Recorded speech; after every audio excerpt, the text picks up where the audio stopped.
विशाल भैया गए हूँ विशाल गगन तरज के बड़ा बचपना उनकर ना रहल जवानी रहल ए घड़ी तनी कहा जवान भइल बड़े कैसे समझावत रहो सामाजिक चित्रण भी बाय में का मास्टर पेट के जोगाड़ में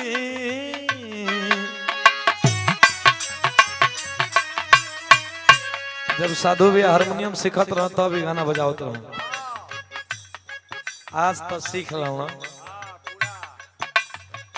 पेट के जोगाड़ में कमाए जात बानी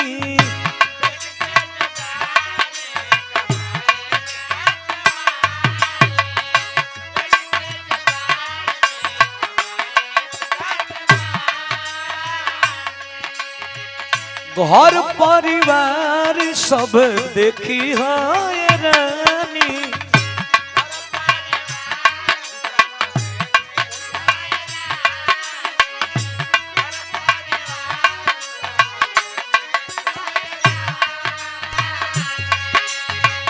पेट के जोगाड़ में कमाए जात बानी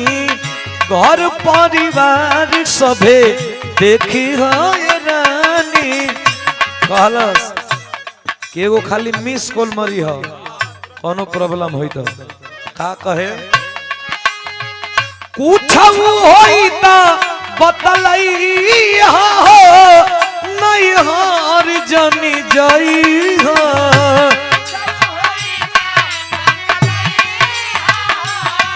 नहीं हार जानी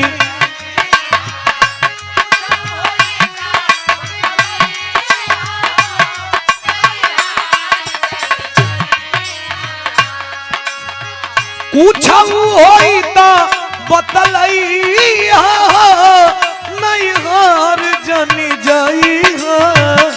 समय से खई हो बनई हो नहीं हार जानी जाई हो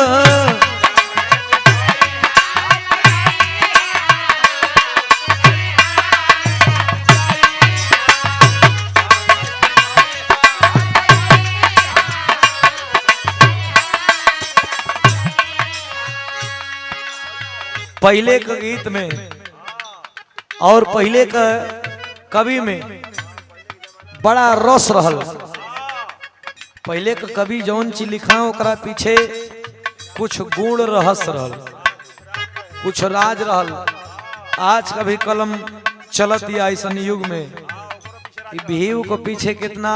IPRS बिटोर ले ओही में आदमी तो कि तुम्हार कितना IPRS हो छेदवा वाला का तो ढोड़िया वाला का तो फलनवा वाला का IPRS में घड़ी का कभी पगलाई बना आप पहले का कभी नाव के पीछे पगलाई बना ए घड़ी तक कुछ ऐसा गाय का कुछ ऐसा कभी बना कि दूसरा का लिखल गीत के अपन नाम ढकेल लेता ना लेकिन दो चार को कभी अभी बाड़न जैसे देवरिया जिला का बिट्टू विद्यार्थी कवि कि जो आज भी बढ़िया चीज पर फोकस करे आशुतोष तिवारी जो आज भी बजत बढ़न पूरे भोजपुरी इंडस्ट्री में जितना उनकर IPRS उतरा था केहू का नहीं केहू उतरा था उनकर गीत एगो बड़ा बढ़िया आइल बा का लोग प्यार से जलाता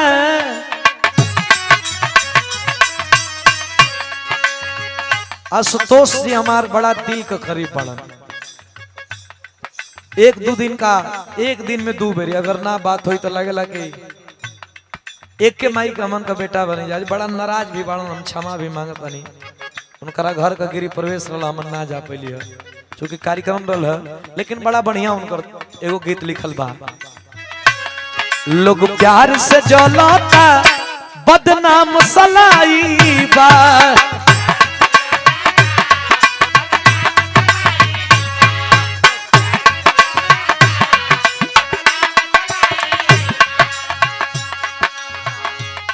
लोग प्यार से जलाता बदनाम सलाई बा लोग प्यार से जलाता बदनाम सलाई बा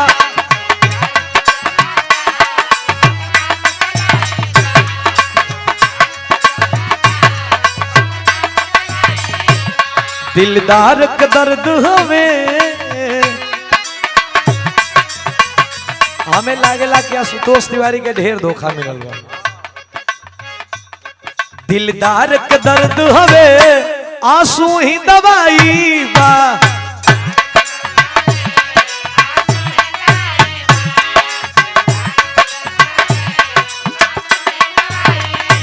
शानदार 200 रुपया पुरस्कार। कोट कोट प्रणाम हमारे बलिया से सिकंदरापुर से आदमी अरविंद प्रधान जी का है कितना रुपया देता रहे कहिया हमन भरल जाई। हर जहाँ रुआ जा तनी तहाँ इतना रुपया लुटाओ तनी समय दे तनी ये हमनी के कहाँ भरल जाई हो सोचो तनी ई जरूरी बा कि कोनो जमाना के ले हो आई जाओ के नहीं जमाना में भरत हो कहो अगला जन्म में हमनी के भरत हो कि तब ये सोचो तनी कि अब रुपया उपिया मत दो सुनो तनी कि दुनिया उड़े वाली परमाणु से हम तो सोचो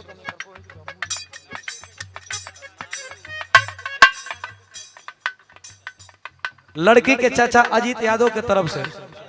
लड़के के चाचा क्षमा करेंगे। अब लड़कियों आपे को हो गई प्रभु अब रिश्ता जुट गई। अब बेगाना मत समझी अब वो घर के बेटिए पतो हो गई। अब कई गो रिश्ता जन्म ले लहलस। अब वो घर का बेटी रही है अब केहू को घर का बहू हो गई केहू को भौजाई हो गई केहू को जेठान देवरान हो गई।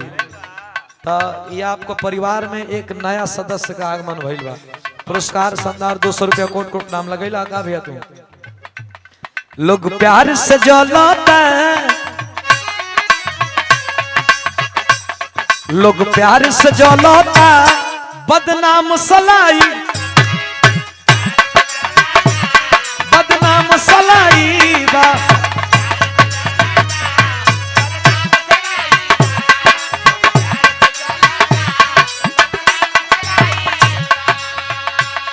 दिलदार के दर्द हुए हमारा देखी चापा बड़ा दया आवेला ऐसे कि हम लड़ाई लागल बा तो हम सोचता नहीं कि इनहू के बुलाओ सो मेजर भिखी बरनवाल इनकर काम का रही जितना अबला रहता जितना लाचार असहाय रहता उन लोग के सुरक्षा देवल इनकर काम रही।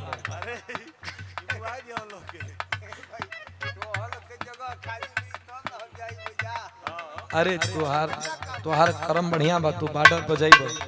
और सोचा तू बक्सर तक आ जाता ला बलिया तक आवता ला बॉर्डर का कहला है मैं दिलदार के दर्द हवे दिलदार के दर्द हवे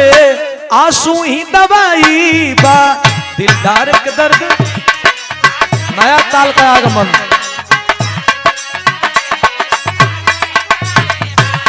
अच्छा हिंदी फिल्म हिंदी फिल्म का पेस्ट कॉपी भोजपुरी में कितना जबरदस्त ये समय आई बा। ये समय अगर सोचा तो हर भोजपुरी गाना हिंदी पहले गवा चुकल बा। चूंकि हिंदी में इतना अच्छा एगो हम बैठा रही हैं तो सोचत नहीं कि साला रोज 200 मिलियन अरे रोज 2 मिलियन 5 मिलियन जाता बलमुआ के बोल कितना बढ़िया कंपोजिशन बा कितना नीक कंपोजिशन बा। अब वो करा में हम नहीं तुम कहले रहते हिंदी है यार उदल कैसे हिंदी फिल्म का डब बा। अरे छील देला देहिया मुसलम बलमुआ के बलम तरज के कौन है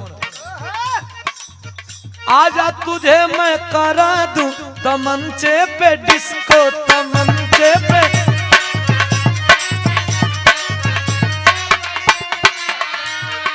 गहराई में गईला के बाद पता चला था दुल्हा के मामा जी 100 रुपया पुरस्कार दिले बनी धन्यवाद बा प्रणाम बा। कन्हैया लाल यादव बड़ा प्रिय नाम बा। ऐलू हको के मैरिज डोलाता कमर डैमेज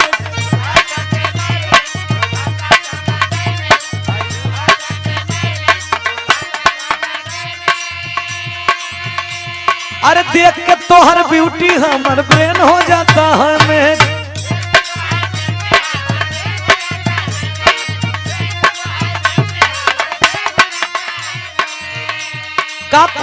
कितना सैया कहले बमोर सजैया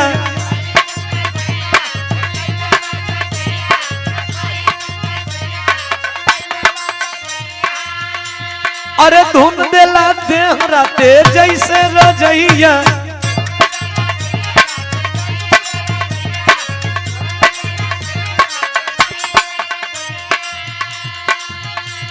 अरे छील देला देहिया मुसल्लम बलमुआ का बल्लम बलमुआ का बल्लम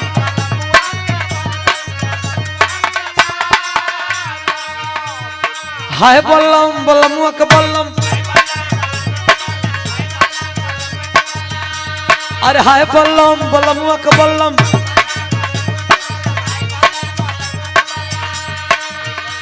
अरे धस जैसे नरगद के पल्लम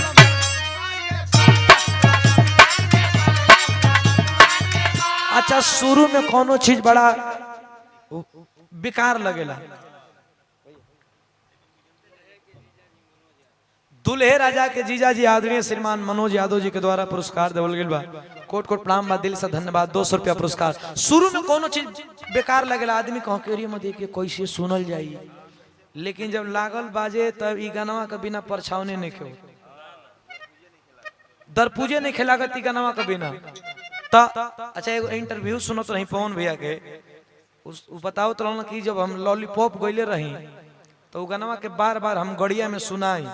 आप सजिंदन से बार बार गड़िया में सुनाई कि सुन तो हमके निक लगे सजिंदा कह के अभी ये इंग्लिश गाना गई किए सुनी कि तो हम कह के हमें बड़ा बुरा लगल करे यार अल्ले का लॉलीपॉप इतिहास रच दिलक तो समर भैया के सैकड़ों गाना हिट बा लेकिन ओकरा में बलमुआ के बल्लम हमार भोजपुरी टी सीरीज में नंबर 1 पर बा तो ये आदमी शुरू में आदमी बलमुआ के बल्लम कितना बेकार लेकिन जब कोनो चीज के सुन ला लोग पसंद करता तो उहे बढ़िया बा नहीं तो भक्ति तो आदमी रोज गावत 350 400 38 गो 68 गो 69 गो व्यू खूब शेयर मारला के बाद कतनो शेयर मारो ओके आदमी कतना अभी वो संते हो गइल बा करो बस के बाद ना रह गइल बा यही से हम भक्ति गावल बंदो कर दिल बा के भक्ति गाई यही तरह महारानी खुश वाली लड़किया कहतिया बलमुआ के बलम लेकिन मर्दा कहता का अरे सचाऊ में पहले रंगदार बड़ू मरदा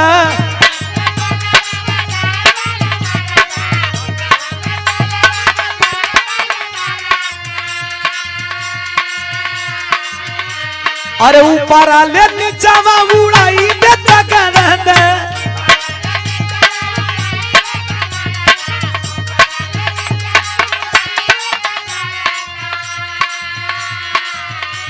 जब धैले कवारी मोर बढ़ल बेकरारी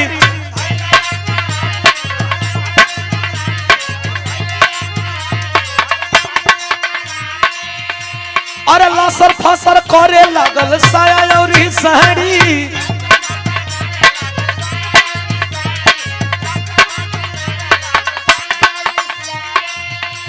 अरे गरम रहे खाक मुर्ग मसल्लम बलमुआ के बल्लम बलमुआ के बल्लम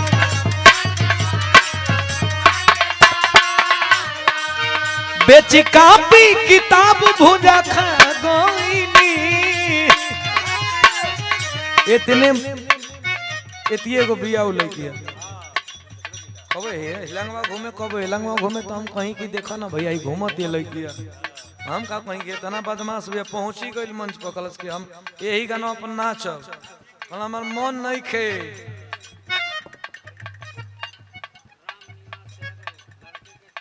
राम निवास यादव लड़के के छोटे मामा आपके द्वारा पुरस्कार कोट कोट प्रणाम दिल से धन्यवाद भैया कहना कि हमारा मन नहीं कलश के हम नाचे के परी तोहरा ऐसा बरियाई होला बगले में अगल बगल करत रहे कैसे फिर से गीत के जिंदा हो गइल बा बड़ा ट्रेंड में बा हो बेची कापी किताब भूजा खा गईनी हो बेची कापी किताब भूजा खा गईनी राजा नैहर में राजा नैहर में राजा नैहर में कलम चा बागैनी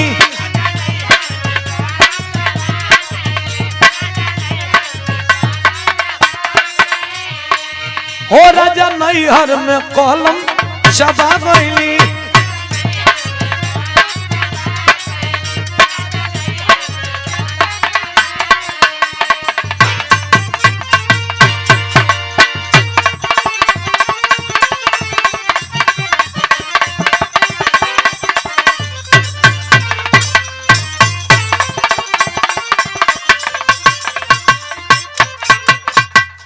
बैठल बानी एक बढ़िया चीज, बैठल बानी एक बढ़िया चीज सुना दें आप लोगन के।